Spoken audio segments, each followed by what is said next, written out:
Kitona, imwe muri operasiyo kabuhariwe z'u Rwanda ku butaka bwa Congo ndetse na Angola.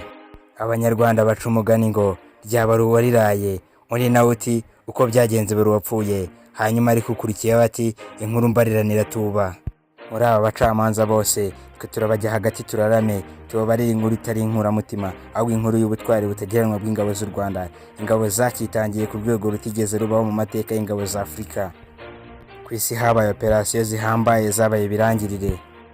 Mu kiganiro cy'amateka y'uyu munsi tugiye kugaruka ku mateka ya operasiyo Kitona, igihe tugiye kubana ni Eric Niyitegeka. Ibijya gucika bica amarenga, Laurent Désiré Kabila yabanje atoteza abari baramufashije urugamba. Ubwo urugamba rwo kubohoza Zaire ku ngoma ya Marshal Mobutu Sese Seko Ngweni wa Zabanga rwasozwaga habayeho ko ubutegetsi bushya bushyiraho ingamba zo kubaka igihugu cyari kimaze gufata izina rya Repubulika Iharanira Demokarasi ya Congo. Nyuma ariko yo kwirukana Mobutu n'ubutegetsi bwa MPR, Mouvement Populaire Républicain, ishyaka rukumbi ryayoboraga Zaire kuva kera, byashobokaga ko hari ibitarumvikanwaho neza n'abari barishyize hamwe kugira ngo intambara yo kurwanya no gutsinda Mobutu ibashe kugerwaho neza.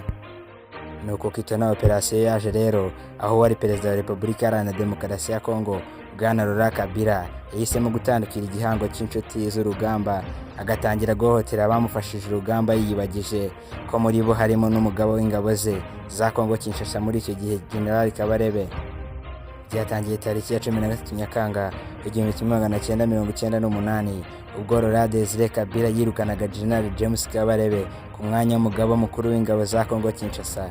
Yarayoboye zose uko zakabaye kuva aho icyo gihe iki gihugu cyari kimaze kubohora. Muri icyo gihe Désiré Kabila yatangiye ibikorwa byo kubiba amacakubiri mu basirikare ba Congo yo kwanga abasirikare bagenzi babo.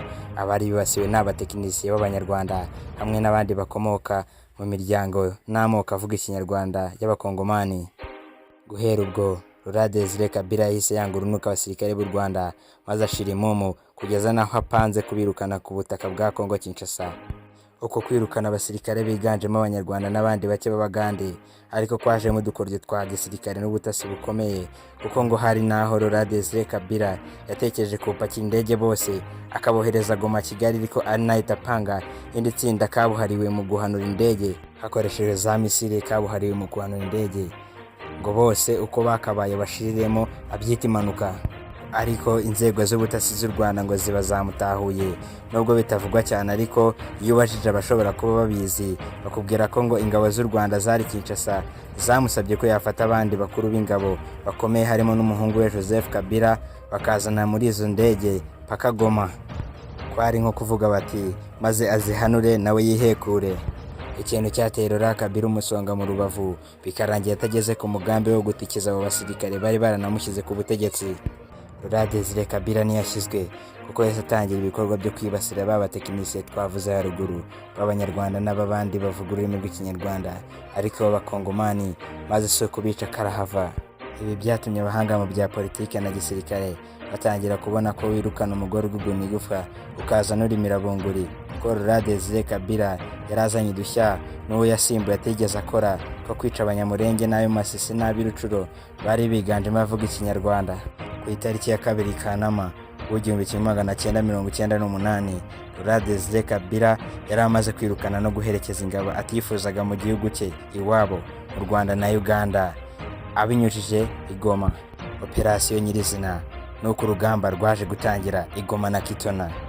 Kuri uwo wa 3 Kanama 1998 nibwo abasirikare birukanwaga Kinshasa batangiye kwigarurira i Goma n'inkengero zayo, naho bukeye bwaho itsinda ry'abasirikare b'abakomando kabuhariwe mu ngabo z'u Rwanda bari bagejejwe i Goma ngo bambuke Rubavu, banze gutaha nk'imehe. Batekereje kuri bagenzi babo bari basigaye bari kwicirwa Kinshasa bajugunywe mu mugezi wa Congo, ibintu babonaga biteye ubwoba n'agahinda. Bukeye bwaho baba bagarutse kare basubiza amaso ya Kinshasa. Mu rukerera rwo kuwa 4 Kanama 1998 baba bigaruriye ikigo n'ikibuga cy'indege bya gisirikare i Kitona.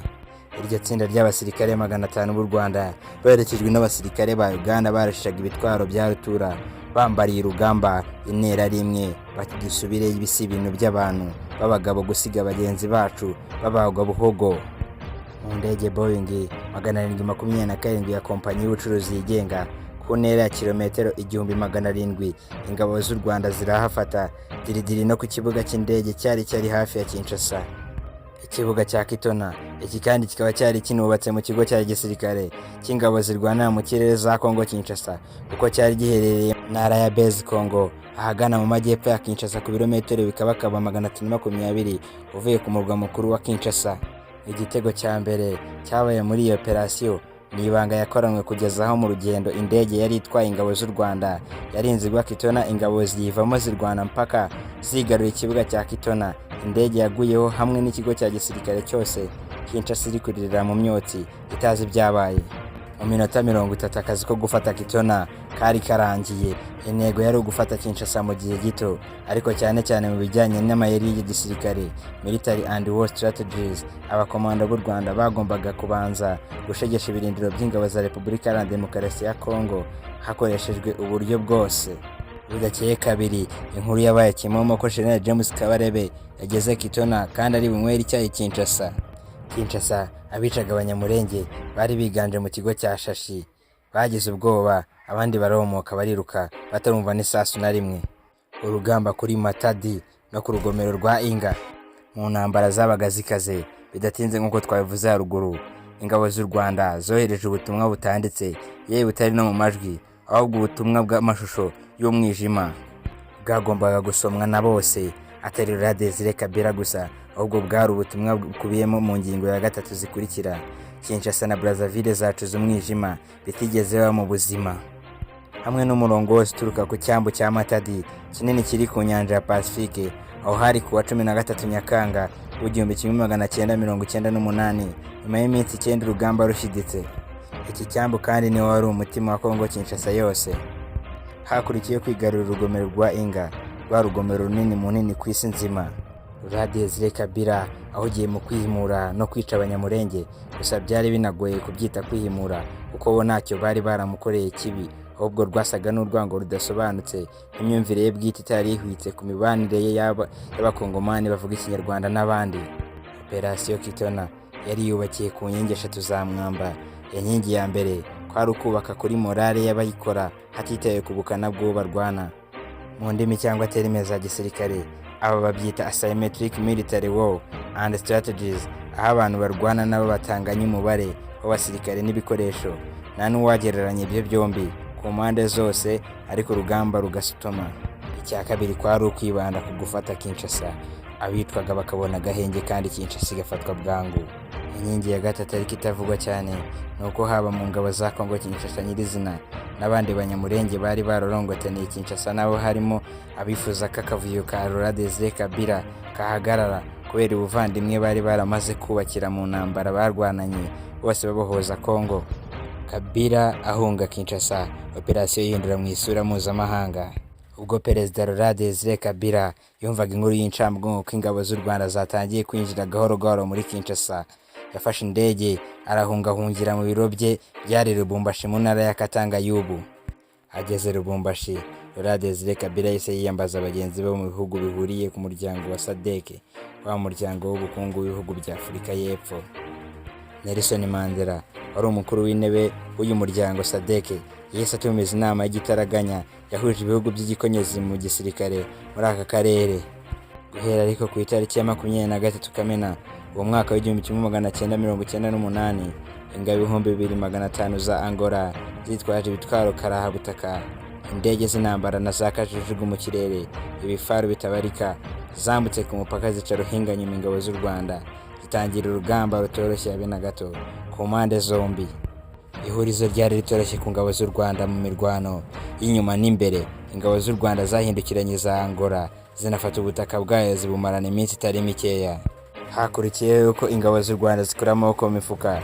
Izi ngabo z'u Rwanda kwa kundi tuzibona mu muganda n'abandi muri za Amiwix, naho zakuye amaboko mu mifuka kwagura ikibuga cy'indege cya Makera de Zombo, zinashyiraho amatara.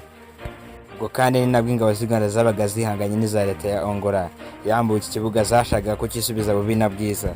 Nuko mu gahe gato izi ngabo twari ziba zimaze kurangiza kubaka ikibuga cy'indege no gushyira mu mashini manini yagombaga kukimurikira kugira ngo indege izajya ziva Kigali zibona aho zigwa haba nijoro haba na kumanywa. ko General James Kabarebe wari ukuriye iyo operasiyo byabaye ngombwa ko afata icyemezo cyo gusunika ingabo za Angola ho kilometero 100 ku murambararo uzenguruka ikibuga n'agace ka Makeira de Zombe kugira ngo ariwe ari inkomere z'ingabo z'u Rwanda ndetse n'ibikoresho byazo babone uko bagaruka mu rwababyaye. Kuri Noheli y'1998 nibwo ingabo z'u Rwanda zose zari zimaze kuva ku butaka bwa Angola mu gikorwa cyanabayemo guhererekanya ingabo z'u Rwanda zimurikirwa bamwe mu basirikare bakuru ba Uganda amatsinda y'Abagande bafashaga mu kurasa ibitwaro bya rutura. Muri iki gikorwa Komanda James Kabarebe yabwiye General Salim Saleh wari minisitiri w'ingabo za Uganda ko abasore b'Abagande babaye abasore badasanzwe. Uyu ariko ni wari umugani ahubwo waganaga kabayeho katazibagirana mu butwari bw'ingabo z'u Rwanda ingoma ibihumbi. Nge twabanye muri iki kiganiro banyita Eric Niyitegeka. Nizere ko wakoze like, share and subscribe kugira ngo ibiganiro nk'ibi ntibikagushike.